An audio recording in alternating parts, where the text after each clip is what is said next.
ಗೋವಿಂದ, ನಾವು ಬಂದಾಗಿಂದ ತುಂಬಾ ಚಂದ ಮಾತಾಡ್ತಾ ಎನರ್ಜೆಟಿಕ್ ಆಗಿದ್ರಿ. ವಿಟಿ ನೋಡಿದ್ಮೇಲೆ ಸ್ವಲ್ಪ ಇಮೋಷನಲ್ ಆದ್ರಿ. ಹಳೆ ಜ್ಞಾಪಕ ಎಲ್ಲ ಬಂತು.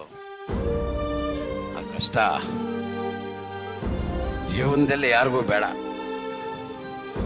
ನಮ್ಮ ದುಶ್ಮನ್ ಅಂತ ತಿಳ್ಕೊಂಡಿರೋರ್ಗೂ ಅಂತ ಕಷ್ಟ ಬೇಡ. ನಾವು ಎಲ್ಲಾನು ಪ್ರೀತಿ ಮಾಡ್ತೀವಿ, ಲವ್ ಮಾಡ್ತೀವಿ, ನಮ್ಗೆ ಯಾಕೆ ಭಗವಂತ ಇಷ್ಟೊಂದು ಕಷ್ಟ? ಆ ಥರ ಎಲ್ಲ ತುಂಬ ನೋವು ಬಿದ್ದಿದ್ದೀನಿ. ನಾವು ಮದುವೆ ಆಗಿದ್ದು ಹೊಸದಲ್ಲಿ 15 ದಿನದಲ್ಲಿ 10 ದಿನ ಅವ್ರಿಗೆ ಊಟನೇ ಇಲ್ಲ.